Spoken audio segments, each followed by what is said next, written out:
What happens when Hollywood's most fearless talk show host goes head-to-head with royalty over the most controversial topics of our time?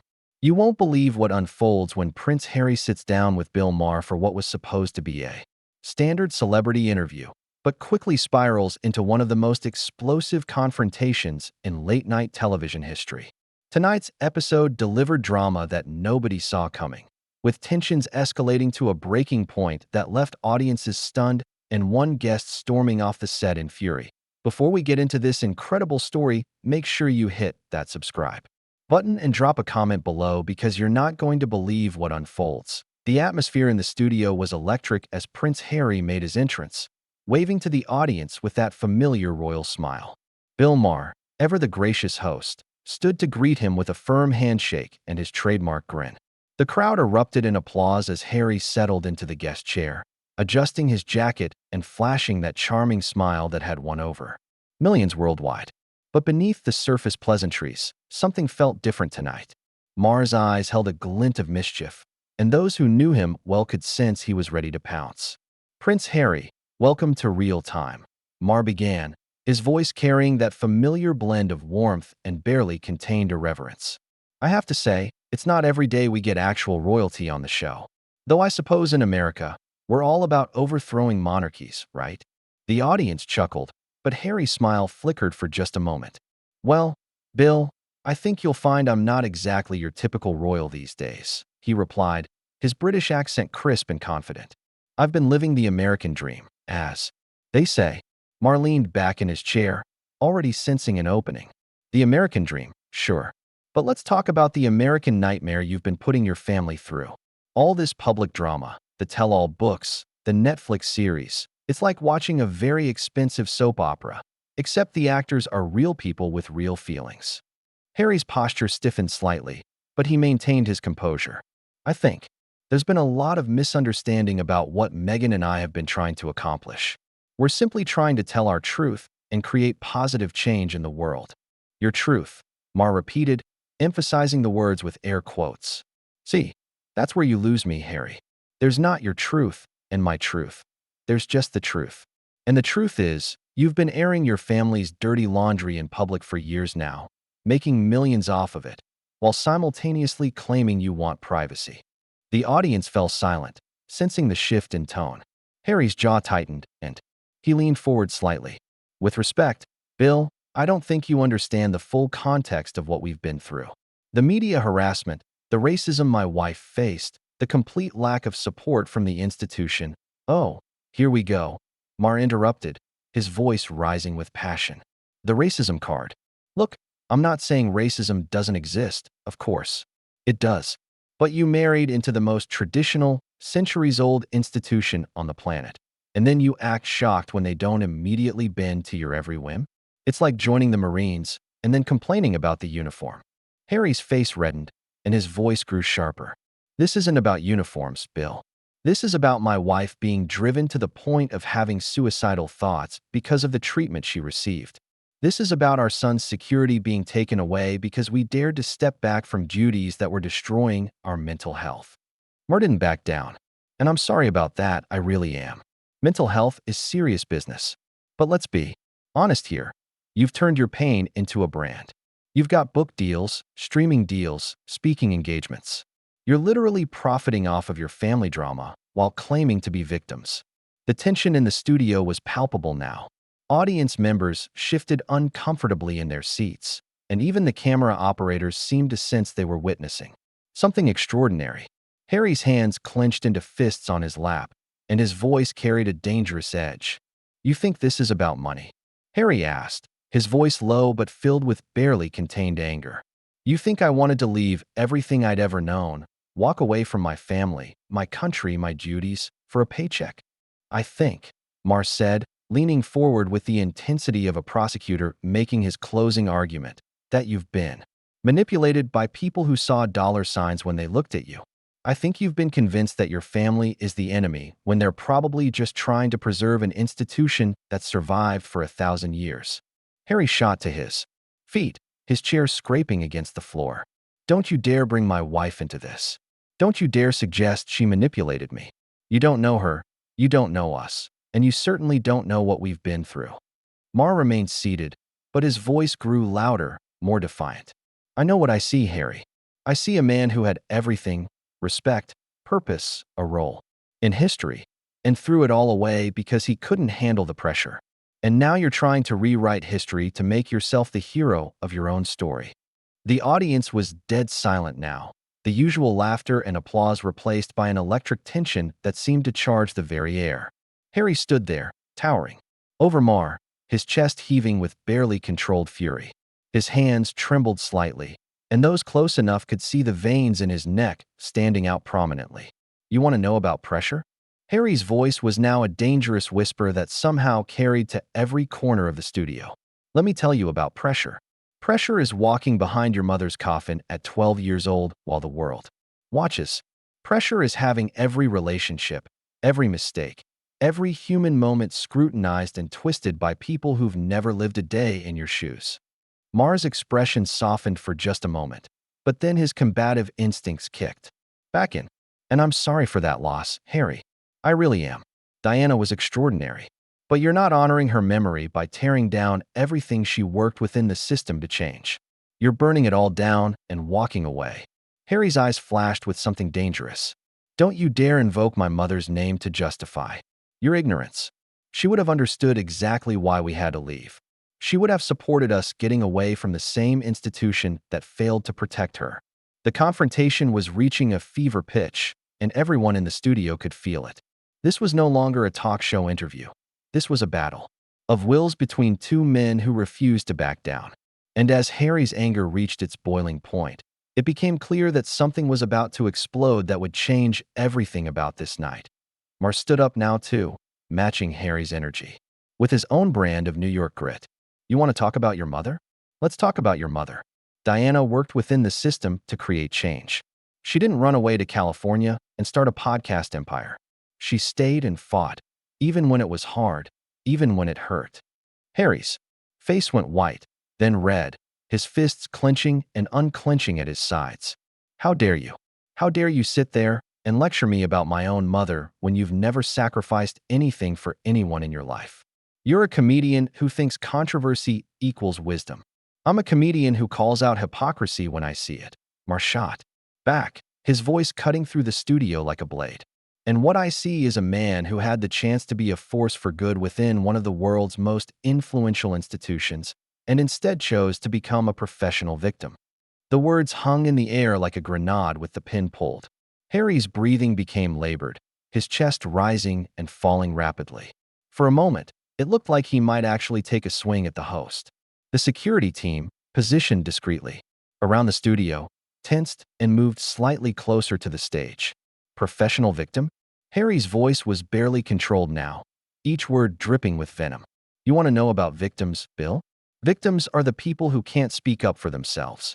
Victims are the ones who don't have a platform, who don't have resources, who can't fight back when the machine comes for them." Maher wasn't backing down. "And what have you done for those people, Harry? Really? Besides talk about yourself and your problems? You had access to the highest levels of power and influence, and you walked away from it all because your feelings got hurt." "My feelings got hurt." Harry's voice cracked with incredulous rage. "My wife was suicidal, Bill. Suicidal. And when we went to the institution for help, they told us it would be bad for the brand. They cared more about their image than her life." The audience gasped audibly at this revelation, but Maher pressed on relentlessly. "And that's terrible, Harry. It really is. But you know what? Millions of people deal with mental health issues every day without the resources you have. They don't get to escape to a mansion in Montecito and sign Netflix deals. They have to stay and fight." Harry's composure finally cracked completely. "You think this is easy? You think any of this has been easy? We gave up everything. Our home, our family, our country, to protect our children and our sanity. And people like you sit in your comfortable studios and judge us for it. I judge you for becoming exactly what you claim to hate." Maher fired back, his voice rising to match Harry's intensity. "You've become the very media circus you say you wanted to escape. Every interview, every book, every documentary, it's all about you, your pain, your story. Meanwhile, your brother is actually doing the work you abandoned." The mention of William was like pouring gasoline on a fire.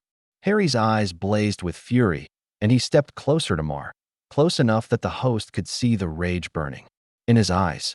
"Don't you dare bring my brother into this. You don't know anything about my family dynamics." "I know enough," Maher said, standing his ground despite Harry looming over him. "I know that he's carrying the weight of the crown while you're carrying the weight of your grudges. I know that he's preparing to be king while you're preparing for your next publicity tour." Harry's voice dropped to a dangerous whisper that somehow carried more menace than his shouting. "You have no idea what you're talking about. None. You sit here in your bubble, making jokes about things you don't understand, judging people whose shoes you could never fill." "Maybe not," Maher conceded, but his tone remained defiant. "But I know authenticity when I see it. And I know performance when I see it. And everything you've done since leaving the royal family has been one long, expensive performance." The studio fell into an eerie silence as the two men faced off, neither willing to back down. Harry's hands were shaking now, whether from anger or adrenaline. It was impossible to tell. Maher stood perfectly still, his jaw set, his eyes locked on Harry's. "You want authentic." Harry's voice was barely above a whisper now, but it carried the weight of years of suppressed anger. "Here's authentic. Every day, I wake up knowing that I made the hardest decision of my life to protect my family. Every day, I live with the knowledge that I'll never have the relationship with my father and brother that I want because I chose my wife and children over an institution that would have destroyed us." Maher's expression softened slightly, but his voice remained firm. "And that's noble, Harry. It really is. But you can't have it both ways. You can't claim you want privacy while courting publicity. You can't claim you want to heal relationships while publicly attacking your family. You can't claim you want to move forward while constantly relitigating the past." "I'm not attacking my family," Harry protested, but his voice lacked conviction. "I'm telling my truth about what happened." "Your truth," Maher repeated again, shaking his head. "There's that phrase again. Look, Harry, I get it. You're angry. You feel betrayed. You feel like the system failed you. But at some point, you have to stop being the victim and start being the solution." Harry's face contorted with frustration and pain. "You think I haven't tried to be the solution? You think I haven't spent every day since leaving trying to figure out how to use my platform for good? But every time I speak up about anything, mental health, social justice, the environment, people like you reduce it to family drama. Because that's what you keep making it about," Maher shot back. "Every interview, every speech, every project somehow comes back to your grievances with the royal family. You had the chance to be a global advocate for the causes you care about, and instead, you became a professional whistleblower against your own family." The words hit Harry like a physical blow, and for a moment, he stood there speechless, his mouth opening and closing without sound. When he finally found his voice, it was thick with emotion and barely controlled rage. "You know what, Bill? You're absolutely right about one thing. I am angry. I'm angry that my wife was treated like garbage by people who should have protected her. I'm angry that my son will grow up knowing his grandfather's institution chose protocol over his grandmother's mental health. And I'm angry that people like you think that makes me the villain in this story." The tension in the studio had reached an almost unbearable level. Audience members were shifting uncomfortably, some looking toward the exits, others pulling out their phones to record what was clearly becoming television history. The camera operators continued filming, but their faces showed the same shock and concern as everyone else in the room. Maher took a step closer to Harry, his voice dropping to a more intimate level, but losing none of its intensity. "I don't think you're the villain, Harry. I think you're a man who's been through hell and is trying to make sense of it. But I also think you're letting your pain turn you into something you don't want to be." Harry's eyes glistened with unshed tears, but his voice remained steady and dangerous. "And what's that, Bill? What am I becoming?" "Someone who's more interested in being right than being happy," Maher replied quietly. "Someone who's more interested in winning the argument than winning back the relationships that matter." The words hung in the air between them, and for a moment, it seemed like the confrontation might de-escalate. But then Harry's face hardened again, and his voice turned cold. "You want to know what I'm becoming, Bill? I'm becoming someone who doesn't need your approval, or the media's approval, or anyone else's approval to know that I made the right choice for my family. And if that makes me the villain in your story, then so be it." The battle lines were drawn, and both men knew there was no going back from this point. Mar circled around his desk, his eyes never leaving Harry's face. You know what your problem is, Harry? You think being right is more important than being effective. You think moral superiority is a substitute for actual accomplishment. Harry's laugh was bitter and hollow. Accomplishment? What would you know about accomplishment? You've spent your entire career making jokes about other people's lives while contributing nothing of substance to the world. I've spent my career holding powerful people accountable. Mar fired back, his voice rising again. Including spoiled princes who think their personal trauma gives them the right to destroy centuries of tradition. Spoiled. Harry's voice cracked with incredulous fury. Spoiled. You think losing my mother at 12, serving 2 tours in Afghanistan, and watching my wife nearly die from the pressure of royal life makes me spoiled? Mar didn't flinch. I think having every advantage in life and then complaining about it to anyone who'll listen makes you spoiled. I think having access to platforms that most people can only dream of and using them primarily to settle personal scores makes you spoiled. Harry began pacing like a caged animal, his hands running through his hair in frustration. You want to talk about platforms? Let's talk about platforms. You have a platform right here, every week, to discuss real issues. Climate change, social justice, mental health awareness. But instead, you choose to spend your time attacking people who are actually trying to make a difference. Making a difference. Mar's voice dripped with sarcasm. Is that what you call it? Because from where I'm sitting, it looks like you're making a fortune off your family's misery while pretending it's activism. The accusation hit Harry like a physical blow. His face went pale, then flushed red with rage. You think this is about money? You think I wanted any of this? I had a life, Bill. I had a purpose.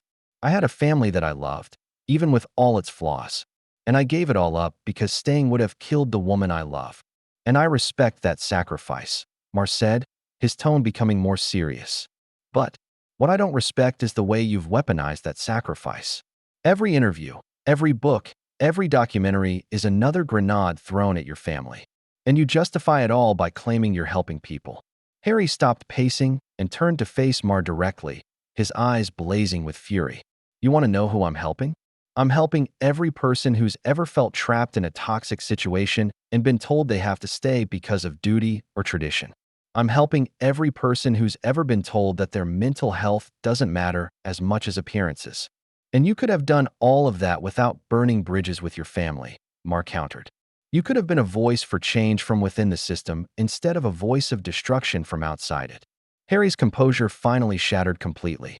The system doesn't change from within, he screamed, his voice echoing off the studio walls. I tried for years to change it from within. I begged them to modernize, to adapt, to show compassion. And they chose their precious protocols over human lives every single time.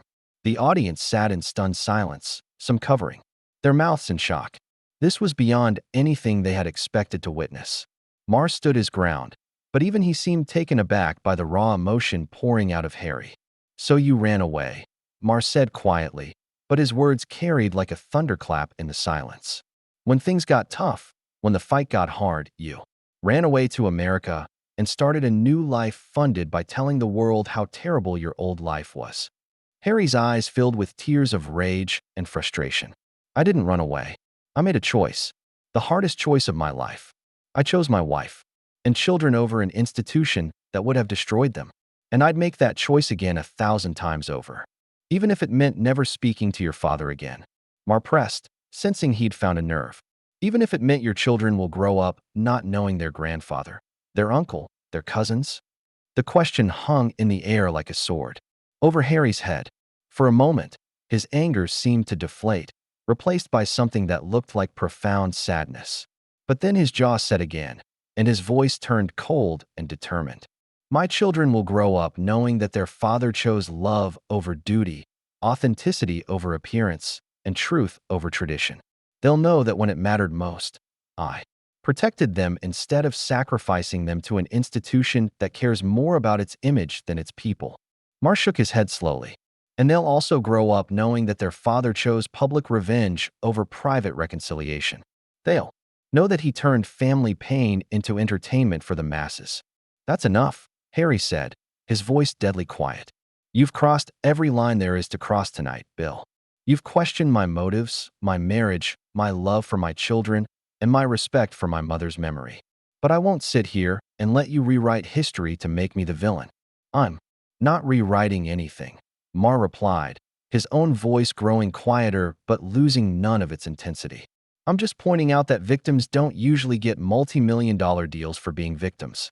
Heroes don't usually profit from their heroism. And people who claim to want privacy don't usually give tell-all interviews every few months.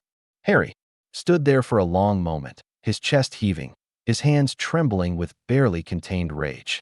The studio was so quiet you could hear the hum of the cameras, the nervous breathing of the audience, the tick of the clock on the wall. You know what, Bill? Harry said finally, his voice eerily calm. You're absolutely right about one thing. I am angry. I'm angry that my wife was treated like garbage. I'm angry that my son's security was taken away out of spite. I'm angry that I had to choose between my family's safety and my family's approval. He paused, his eyes never leaving Maher's face. But mostly, I'm angry that I wasted the last hour of my life trying to explain myself to someone who was never going to listen in the first place. Maher opened his mouth to respond, but Harry held up a hand to stop him. No, Bill. You've had your say. You've made your points. You've gotten your confrontation for the cameras. But I'm done playing this game. Harry began unhooking his microphone, his movements sharp and deliberate. You want to know what my mother would think about all this? She'd think it was tragic that her son had to choose between his family's love and his family's survival.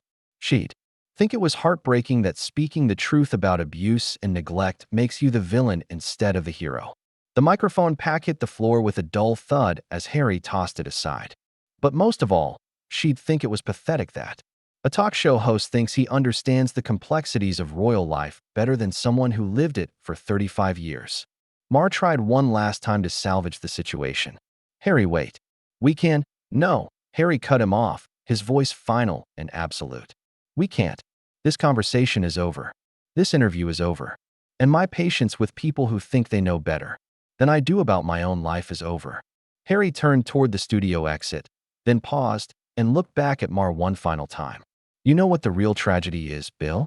You had the chance to have a real conversation tonight about mental health, about institutional reform, about the courage it takes to choose love over legacy. Instead, you chose to be another voice in the chorus of people who think they know better than I do about what's best for my family.